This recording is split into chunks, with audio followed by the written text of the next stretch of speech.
ഇറാനെതിരെയുള്ള ഒരു ആക്രമണം അമേരിക്ക ചെയ്യാൻ ഒരുങ്ങുകയാണ് എന്നുള്ള വാർത്ത കഴിഞ്ഞ 2-3 ദിവസമായി നമ്മുടെ കാതുകളിലേക്ക് എത്തുന്നുണ്ട്. അതിന് കാരണമായ 2 സംഭവങ്ങൾ എന്താണെന്ന് അറിയണ്ടേ? അമേരിക്ക അവരുടെ B-2 സ്റ്റെൽത്ത് ബോംബേഴ്സ് ഇന്ത്യൻ മഹാസമുദ്രത്തിലേക്ക് മാറ്റിയതാണ്. പക്ഷേ ഇപ്പോ ഇറാൻ പറയുന്നത്, ഒരുപാട് മാധ്യമങ്ങളിൽ വരുന്ന വാർത്ത ഞങ്ങൾ അറിയുന്നുണ്ട്, ഞങ്ങളെ കൊണ്ട് ആ ബേസസിനെ ഒന്നും ചെയ്യാൻ കഴിയില്ല എന്നുള്ള വാർത്തകളാണ് കൂടുതലായും വരുന്നത്. എന്നാൽ ഞങ്ങളുടെ പക്കലുള്ള ചില ആയുധങ്ങൾ ഉപയോഗിച്ച് അമേരിക്ക മാത്രം അല്ല, UK നിയന്ത്രണത്തിലുള്ള ഈ ഡിയാഗോ ഗാർസിയ പ്രദേശത്തെ അമേരിക്കൻ ബോംബർ ബേസസിനെ ഞങ്ങളെ കൊണ്ട് ഭാവിയിൽ അറ്റാക്ക് ചെയ്യാൻ കഴിയും എന്നുള്ള ഒരു വാദം പറഞ്ഞു. അപ്പോ ഈ ബേസസിന് പുറകിലുള്ള രസകരമായ കാര്യങ്ങൾ എന്തെല്ലാം? എന്തുകൊണ്ട് ഈ ബേസസ് അമേരിക്കയുടെ പ്രധാനപ്പെട്ട ഒരു ട്രംപ് കാർഡായി മാറി? ഇവയെല്ലാം ഈ ഒരു വീഡിയോയിലൂടെ വിശദമായി അറിയാം.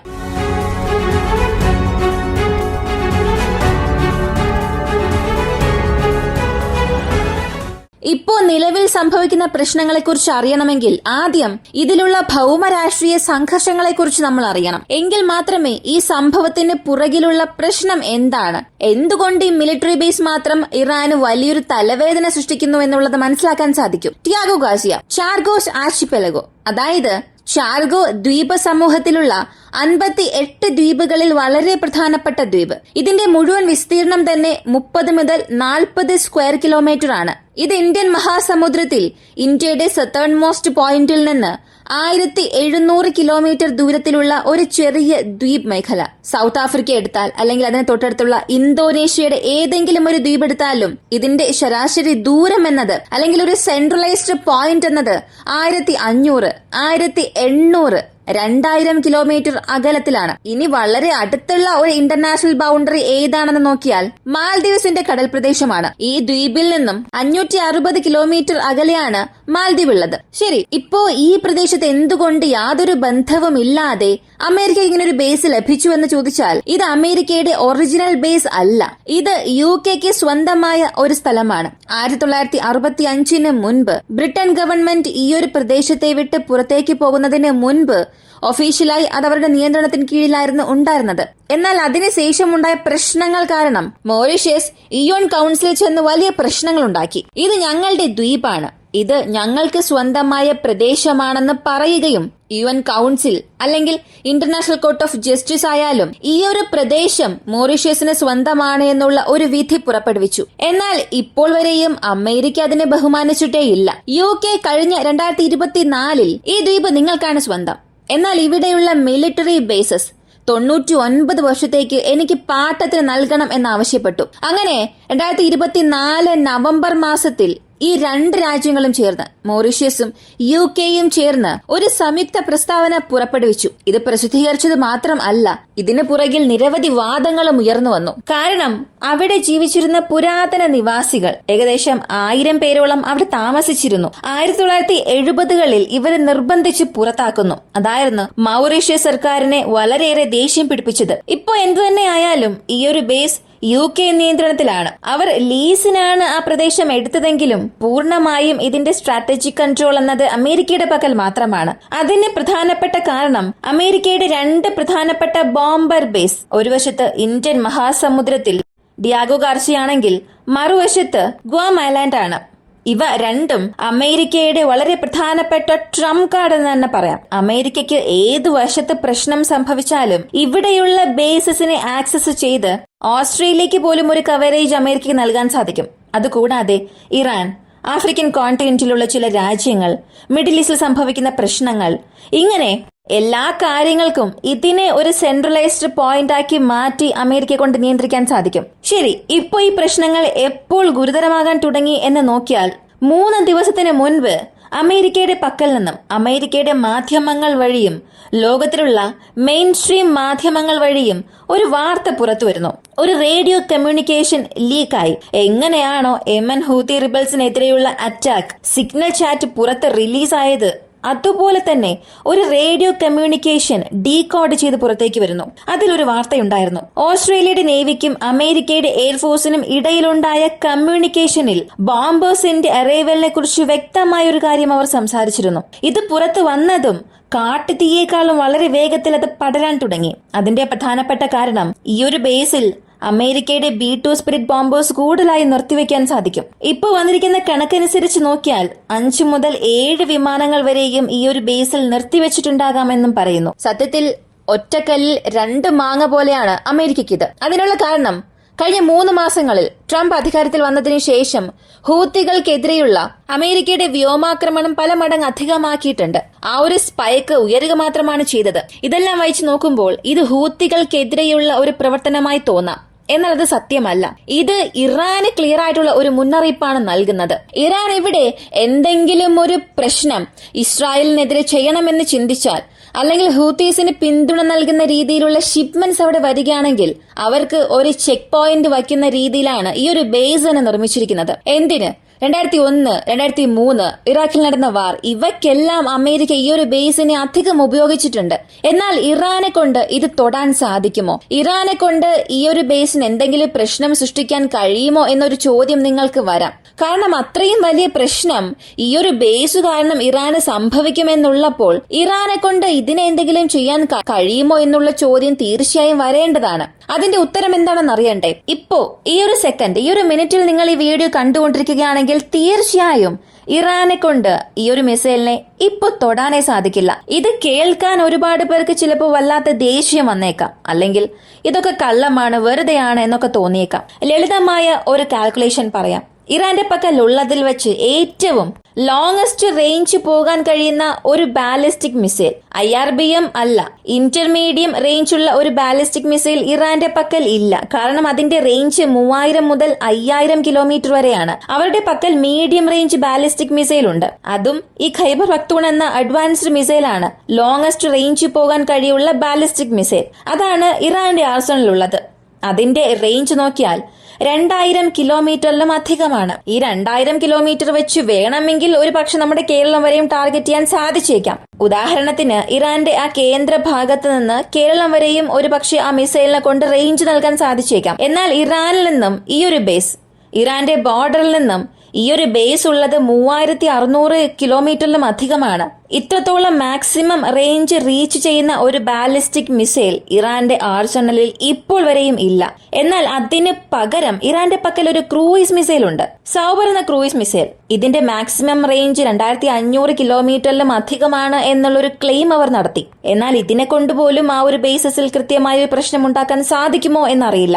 അവിടെയുള്ള റൺവേസിന് പോലും കേടുപാടുകൾ വരുത്താൻ കഴിയുമോ എന്നറിയില്ല. പിന്നെ എന്തിനാണ് ഇത്രയേറെ സംസാരിക്കുന്നത്? ഇറാനെ കൊണ്ട് അമേരിക്കയെ ഒന്നും ചെയ്യാൻ കഴിയില്ല. അപ്പോ ഈ വീഡിയോ ഇതോടുകൂടി അവസാനിപ്പിക്കാമല്ലോ എന്നൊരു ചോദ്യം നിങ്ങൾക്ക് വരാം. അതിനുള്ള ഉത്തരം ഇപ്പോ IRGCയുടെ പക്കൽ നിന്നും ഒരു അറിയിപ്പ് വന്നു. സംഭവിച്ചിരിക്കുന്ന ഈ ഒരു സംഘർഷം അമേരിക്കയുടെ ഈ ബോംബേഴ്സ് മൂവ്മെന്റ്സും ഇറാന്റെ ബാലിസ്റ്റിക് മിസൈൽസിന്റെ മൂവ്മെന്റ്സും ഒന്നോടൊന്ന് കണക്ട് ആകുന്ന കാര്യമാണ്. കാരണം മിഡിൽ ഈസ്റ്റിൽ ഉള്ളതിൽ തന്നെ കൂടുതൽ ബാലിസ്റ്റിക് മിസൈൽസ് ഉള്ള ഒരേയൊരു രാജ്യം ഇറാനാണ്. നിങ്ങൾ ഏത് രാജ്യത്തെ എടുത്തു നോക്കിയാലും ആ ലിസ്റ്റിൽ അവർ ഇറാന് പുറകിൽ മാത്രമേ ഉണ്ടാവുകയുള്ളൂ. ബാലിസ്റ്റിക് മിസൈൽസ് കൂടുതലായുള്ള ലിസ്റ്റിൽ ഇറാനെ ഇപ്പോൾ വരെയും പിന്തള്ളാൻ ആരെ കൊണ്ടും സാധിച്ചിട്ടില്ല. ഇറാൻ അടുത്തിടെ പുറത്തുവിട്ട വീഡിയോയിൽ അവരുടെ ഒരു അണ്ടർഗ്രൗണ്ട് സിറ്റി മാത്രമാണ് കാണിച്ചിട്ടുള്ളത്. ഇങ്ങനെ 100 കണക്കിന് അണ്ടർഗ്രൗണ്ട് ആയുധ ശേഖരം, ബേസസും അണ്ടർഗ്രൗണ്ട് മിസൈൽസ് നഗരങ്ങളും ഉണ്ട് എന്ന ഒരു ക്ലെയിം പോലും ഇറാൻ നടത്തിയിട്ടുണ്ട്. വീണ്ടും മറ്റൊരറിയിപ്പ് ഇറാൻ പുറത്തുവിട്ടത് ഈ ഖൈബർ ഷേഖ് എന്ന മിസൈൽ 2500-ലധികം റേഞ്ചുള്ള ഒരു മിസൈൽ, അതിനെ അടുത്ത ഘട്ടത്തിലേക്ക് ഞങ്ങൾ അപ്ഗ്രേഡ് ചെയ്യാൻ പോവുകയാണ്. ഏകദേശം 1.5 വർഷത്തിൽ 2027 ആകുമ്പോൾ ഞങ്ങളെ കൊണ്ട് ഈ ഒരു മിസൈലിനെ ഒരു ഇന്റർമീഡിയം റേഞ്ചുള്ള ബാലിസ്റ്റിക് മിസൈലാക്കി മാറ്റാൻ കഴിയുമെന്ന ഒരു ക്ലെയിം നടത്തി. ഇത് എത്രത്തോളം വലിയ കാര്യമാണെന്ന് അറിയണ്ടേ? അല്ലെങ്കിൽ ശരിക്കും ഇവരെ കൊണ്ട് ഇത് ചെയ്യാൻ കഴിയുമോ എന്ന് ചോദിച്ചാൽ ഏകദേശം ഇത് ചെയ്യാനുള്ള സാധ്യതകളും അധികമാണ്. എന്നാൽ ഇതിൽ ഒരുപാട് ടെക്നോളജിക്കൽ അപ്ഗ്രേഡ്സും ചെയ്യേണ്ടതായുണ്ട്. കാരണം ഈ ഖൈബർ ഷേഖ് എന്ന മിസൈൽ MARV സാങ്കേതിക വിദ്യയുള്ളതാണ്. മെനൂറബിൾ റീ എൻട്രി വെഹിക്കിൾ. അകത്തേക്ക് വരുന്ന മിസൈൽ അതിന്റെ പാത മാറ്റി, അതിന്റെ ദിശ മാറ്റി സഞ്ചരിക്കും. ഇങ്ങനെ പോകുമ്പോൾ സംഭവിക്കുന്നത് പാട്രിയോട്ട് അല്ലെങ്കിൽ മറ്റ് ഏതൊരു air defence system, missile defence സിസ്റ്റത്തെ കൊണ്ടും ഈ ഒരു മിസൈലിനെ ക്യാച്ച് ചെയ്യാൻ സാധിക്കില്ല. ഇതാണ് സംഭവിക്കുന്ന ഒരു കാര്യം. എന്നാൽ ഇതിനെ മീഡിയം റേഞ്ചിൽ നിന്ന് ഇന്റർമീഡിയം റേഞ്ചിലേക്ക് മാറ്റുമ്പോൾ ഇതിൽ ഒരുപാട് ഡിസൈൻ മോഡിഫിക്കേഷൻസ് ചെയ്യേണ്ടതായി വരും. അതിന്റെ ബൂസ്റ്റർ ടാങ്ക് മാറ്റണം. ഇപ്പോൾ നോർമൽ ഫ്യൂവൽ എഫിഷ്യൻസിയെക്കാളും അധികം നൽകണമെന്നുള്ളപ്പോൾ ആ മിസൈലിന്റെ സൈസ് അധികമാകും. സൈസ് അധികമാകുമ്പോൾ അതിന്റെ ഭാരവും കൂടും. ഈ ഭാരം കൂടുമ്പോൾ സംഭവിക്കുന്നത് ഇതിലെ കോൺഫിഗറേഷൻസ് മാറ്റേണ്ടതായി വരും. ഇപ്പോഴുള്ള മിസൈൽ നിങ്ങൾ നോക്കിയാൽ സാധാരണ ഒരു കോൺ ഷേപ്പിലായിരിക്കും അതിന്റെ വാർഹെഡ് ഉണ്ടാവുക. അതിൽ ചെറിയ ചെറിയ ചിറകുകളും ഉണ്ടായിരിക്കും. ഒരു മീഡിയം റേഞ്ച് ബാലിസ്റ്റിക് മിസൈലിനും ഇന്റർമീഡിയം മിസൈലുകൾക്കുമുള്ള ഒരു വലിയ വ്യത്യാസം തന്നെ ഇതാണ്. സാധാരണ ഈ മീഡിയം റേഞ്ച് ബാലിസ്റ്റിക് മിസൈൽ ചെയ്യുന്നത് അതിന്റെ മെനുവറബിലിറ്റി, അകത്തേക്ക് വരുമ്പോൾ അതിന്റെ പാത ചേഞ്ച് ചെയ്യും. ഇതിന് ഏതൊരു എക്സ്റ്റേണൽ ത്രസ്റ്റേഴ്സും ഉണ്ടാവുകയില്ല. അതായത് ആകാശത്തിൽ നിന്നും ഈ ഒരു മിസൈൽ താഴേക്ക് വീഴുമ്പോൾ അതിന്റെ ചിറകുകളെ മാത്രം ആശ്രയിച്ച് അത് കാറ്റിൽ പറന്നു വരും, ഒരു പേപ്പർ റോക്കറ്റ് പോലെ. സാധാരണ ഒരു ചെറിയ പേപ്പർ റോക്കറ്റ് ആണെങ്കിൽ അത് ഒരുപാട് ദൂരം അതിന്റെ പാത മാറ്റി അത് പറന്നു ചെന്ന് വീഴും. എന്നാൽ അതേസമയം അതേ പേപ്പർ കൊണ്ടുള്ള റോക്കറ്റ് ആണ്, എന്നാൽ അതൊരൽപ്പം ഭാരമുള്ള റോക്കറ്റ് ആണെങ്കിൽ ഏറെ ദൂരം പോകാൻ സാധിക്കില്ല. അങ്ങനെ പോയാലും അതിന്റെ പാത ഒരുപാട് സമയം മാറ്റാനും സാധിക്കില്ല, നേരെ ചെന്ന് എവിടെയെങ്കിലും വീഴും. ഇതേ കോൺസെപ്റ്റ് ആണ് ഇവിടെയും വരിക. അപ്പോ ഇത് മീഡിയം റേഞ്ചിൽ നിന്ന് IRBM-ലേക്ക് മാറ്റുമ്പോൾ വലിയ ഒരു ടെക്നിക്കൽ ചാലഞ്ച് എന്താണെന്ന് നോക്കിയാൽ ഇതിൽ എക്സ്റ്റേണൽ ത്രസ്റ്റേഴ്സ് ആഡ് ചെയ്യേണ്ടി വരും. ഇങ്ങനെ എക്സ്റ്റേണൽ ത്രസ്റ്റേഴ്സ് ആഡ് ചെയ്യുകയാണെങ്കിൽ നോർമലി വരുന്ന വാർഹെഡിൽ മുകളിലും താഴെയുമായി 2 ത്രസ്റ്റേഴ്സ് ആഡ് ചെയ്യണം. ഇതിന്റെ പ്രധാനപ്പെട്ട ജോലി എന്താണെന്ന് നോക്കിയാൽ മുകളിലും താഴെയും സൈഡിലുമായി ഇങ്ങനെ ഓപ്പോസിറ്റ് ഡയറക്ഷനിൽ ചുറ്റി പ്രീ പ്ലാൻഡ് ട്രജക്ടറിയിൽ ഈ ഒരു മിസൈലിനെ കൊണ്ടുപോകണം. ഇറാനെ സംബന്ധിച്ച് അവരുടെ മറ്റ് മിസൈൽസിൽ ഇല്ലാത്ത ഒരു സാങ്കേതിക വിദ്യയാണ്. ഫട്ടയിൽ ഈ ഒരു ടെക്നോളജി ഉള്ളതായി പറഞ്ഞിട്ടുണ്ട്. എന്നാൽ ഫട്ട എന്ന ഹൈപ്പർസോണിക് മിസൈൽ 400 കിലോമീറ്റർ റേഞ്ച് ഉള്ള ഒരു മിസൈലാണ്. 400 കിലോമീറ്റർ റേഞ്ച് ഉള്ള ഒരു മിസൈലിലെ സാങ്കേതിക വിദ്യ 4000 കിലോമീറ്റർ ഉള്ള ഒരു മിസൈലിൽ കൊണ്ടുവരാൻ സാധിക്കില്ലേ എന്നൊരു പക്ഷെ ചോദിക്കാം. തീർച്ചയായും സാധിക്കും. പക്ഷെ അതിനെടുക്കുന്ന സമയവും ഇറാന്റെ സാങ്കേതിക വിദ്യ അത്രത്തോളം വളർന്നിട്ടുണ്ടോ എന്നുള്ളതും ഒരു വലിയ ചോദ്യമാണ്. എന്നാൽ ഇതോടുകൂടി ഇറാന്റെ പ്രശ്നം അവസാനിച്ചു എന്ന് പറയാൻ സാധിക്കില്ല. പ്രധാനമായും ഇതിനു ശേഷമാണ് വെല്ലുവിളികൾ ആരംഭിക്കുന്നത്. ഒരു പക്ഷേ ഇനി അവർ അവരുടെ പക്കലുള്ള ബാലിസ്റ്റിക് മിസൈൽസിനെ 4000 കിലോമീറ്റർ റേഞ്ചുള്ള ഒരു മിസൈലാക്കി മാറ്റിയാലും അമേരിക്കയുടെ ഈ ഒരു ബേസിനെ ആക്രമിക്കുക എന്നുള്ളത് അസാധ്യമായ കാര്യമാണ്. കാരണം ഏജ് സർവൈലൻസ് ആ ദ്വീപിലുണ്ട്, പാട്രിയോട്ടിന്റെ സർവൈലൻസും ആ ദ്വീപിലുണ്ട്. അമേരിക്കയുടെ ന്യൂക്ലിയർ അറ്റാക്ക് സബ്മറൈൻസ് ഏത് സമയവും ആ ഒരു പ്രദേശത്ത് നിരീക്ഷണത്തിലാണ്. അപ്പോ ആകാശത്തു നിന്നും ഒരു ത്രെഡ് വരികയാണെങ്കിൽ അമേരിക്കയുടെ ഡിഫൻസ് സിസ്റ്റംസ് അതിനെ തടയും. ഒരു പക്ഷേ ഇറാന്റെ ഒരു പുതിയ ഡ്രോൺ കാരിയർ, അതിൽ അണ്ടർ വാട്ടർ ഡ്രോൺസ് ഒക്കെ എടുത്തുകൊണ്ട് വന്ന് അതുവഴി ഒരു പ്രശ്നം ഉണ്ടാക്കാൻ കഴിയുമോ എന്നൊക്കെ ചോദിക്കാം. ഇങ്ങനെ എല്ലാ സർവൈലൻസിനെയും മറികടന്ന് ഇറാന് ഒരു ആക്രമണം നടത്താൻ കഴിയുമോ എന്നുള്ളതും സംശയമാണ്. ഇന്ത്യൻ മഹാസമുദ്രവും കടന്ന് ഏതൊരു മിസൈൽ ലോഞ്ച് സംഭവിച്ചാലും അത്ര പെട്ടെന്ന് അതിനെ ആരെക്കൊണ്ടും കണ്ടെത്താൻ സാധിക്കില്ല. കാരണം വഴിയിലുള്ള രാജ്യങ്ങൾ അത്ര വലിയ സൈനിക ശക്തിയുള്ള രാജ്യം അല്ല. ഏതൊരു റഡാറിലും പെട്ടെന്ന് അകപ്പെടില്ല. അമേരിക്കയുടെ റഡാർസ് ഒഴികെ മറ്റേത് റഡാറിലും കാണാൻ സാധിക്കില്ല. അപ്പോ ഇറാന് സത്യത്തിൽ ഇവരുടെ ഈ ദ്വീപിനെ ആക്രമിക്കണം എന്നുണ്ടെങ്കിൽ അതിന് അവരുടെ പക്കൽ ലോങ് റേഞ്ചുള്ള മിസൈൽസ് മാത്രം പോരാ. അതിനായിട്ടുള്ള സാങ്കേതിക വിദ്യ ഇവിടെ അവർക്കൊരു കട്ടിംഗ് എഡ്ജായി ഉണ്ടാകണം. ഇനി ഒരു പക്ഷെ അങ്ങനെ ഇറാൻ ഈ ഒരു ബേസിനെ ആക്രമിച്ചാലും അതിനവർ നൽകുന്ന വില എന്നത് വളരെ വളരെ അധികമായിരിക്കും. കാരണം mother of all bombs, father of all bombs, ഈ കാറ്റഗറിയിൽ ഒരുപാട് മിസൈൽസ് അമേരിക്കയുടെ പക്കലുണ്ട്. ഇത് ഒരു തവണ വിക്ഷേപിച്ചാൽ മാത്രം മതി. ഒരു ഹെവി കോൺക്രീറ്റിൽ പോലും 30-50 മീറ്റർ ആഴത്തിൽ പോലും അതിനെ കൊണ്ട് തുളച്ചു കയറാൻ സാധിക്കും. എത്ര തന്നെ ഇറാന്റെ ബങ്കേഴ്സ് 100 മീറ്റർ അടിയിലായിരുന്നാൽ പോലും GBU സീരീസിലുള്ള ബോംബ്സ് ഇറാനെതിരെയുണ്ട്. ഇത് ഇറാന് നേരിട്ടുള്ള ഒരു ഭീഷണി തന്നെയാണ്. പക്ഷെ ഇതൊരു ഹൈപ്പോത്തറ്റിക്കൽ സിനാരിയോ ആണ്. കാരണം അമേരിക്ക അത്രത്തോളം പെട്ടെന്ന് ഇറാനിൽ കൈവയ്ക്കില്ല.